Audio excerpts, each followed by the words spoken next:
د ملګرو ملتونو د بشري حقونو شورا 59مه ناسته په افغانستان کې د بشري حقونو د وضعیت په اړه په لومړۍ ورځ پرانیستل شوه. هغه افغانۍ ښځه چې د طالبانو له لوري یې تحمیلي برقه اغوستې له لرې ځایه یې په دې ناسته کې برخه اخیستې ده. د هغې نوم زهرا ده او دلته یې د طالبانو د واک ته د راستنېدو په لومړي او دوهم پړاو کې د افغان ښځو غمجنه کیسه وړاندې کړه، له جبري واده څخه د زده کړې او عدالت تر محرومیت پورې. موږ امتیاز نه غواړو، موږ یوازې حقونه غواړو، اساسي حقونه، همغه حقونه چې هر انسان یې باید ولري. امتیاز نه یوازې حقونه، همغه اساسي حقونه چې هر انسان یې لري. که نړۍ چوپه خوله پاتې شي، د ویرې او تحمیل شوي انتخابونو دوره به دوام ومومي. مګر که تاسو زموږ سره ودرېږئ، موږ کولی شو د دې دورې ماتول پیل کوونکي شو. د ناستې په دوام کې فاطمه میري هم یوه له هغو نجونو څخه وه چې 3 کاله دمخه په کالج تعلیمي مرکز کې په ځانمرګي برید کې ټپي شوې وه.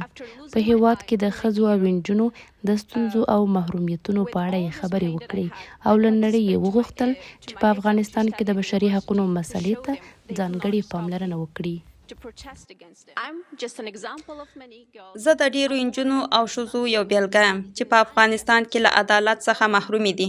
زه هغه څوک یم چې ټوله هغه دردونه چې زما په هیواد کې نجونې تجربه کوي احساس کړي دي. زه هغه نجلۍ یم چې ښوونځی یې راتړلې ده. زه اوس هم هغه ورځ په یاد لرم چې زما ښوونځی تړل شوی و. څومره دردناکه وه. زه هغه زده کوونکی یم چې د پوهنتون یې تړل شوی.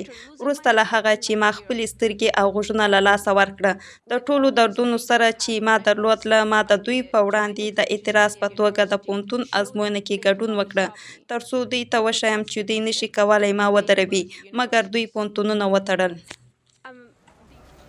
له دې سره دا موارد د هېواد د بشري حقونو په مسله کې په افغانستان کې د بشري حقونو لپاره د ملګرو ملتونو د ځانګړي راپور ورکوونکي ریچارډ بینټ لخوا په وروستي راپور کې راپورته شوي. د ملګرو ملتونو د بشري حقونو عالي کمشنر هم خبرداری ورکړ چې طالبانو ښځې له ټولنې څخه ایستلې دي. په افغانستان کې واکمن چارواکي یعنی طالبان د عامه ژوند څخه د ښځو او نجونو د ایستلو لپاره یوه منظمه پالیسي پلي کوي. حتی له کوره بهر د دوی غږونه غلي کیږي او ښځې د لوړو زده کړو او ډیری کاري فرصتونو څخه محرومې دي. ښاغلي بنټ هم شورا ته د خپل راپور په وړاندې کولو سره خبرداری ورکړ چې په تیرو 3 کلونو کې د هغه 10 وروستي راپورونه ښیي چې افغان خلک د زیاتېدونکي تبعیض او ظلم سره مخ دي.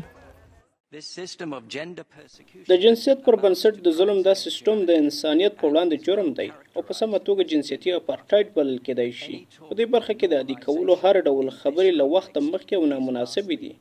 ښاغلی رئیس، د شورا محترم غړو، زه تاسو ته بلنه درکوم چې له دې وروستي راپور هاخوا وګورئ. هغه 10 راپورونه چې ما له 2022 راهیسې د شورا عمومي اسامبلې ته وړاندې کړي دي، د افغان خلکو په ځانګړي توګه د ښځو او نجونو د زیاتېدونکي تبعیض او ظلم د اندېښنې وړ ښیي او دا وضعیت لا هم خرابېږي.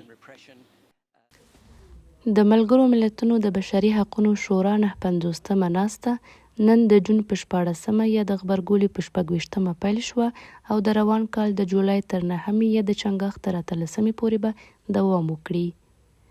دا ناسته په هرو 4 میاشتو کې یا په کال کې 3 ځله ترسره کیږي او په نړۍ کې د بشري حقونو په ګډون مهمو مسلو ته رسیدنه کوي.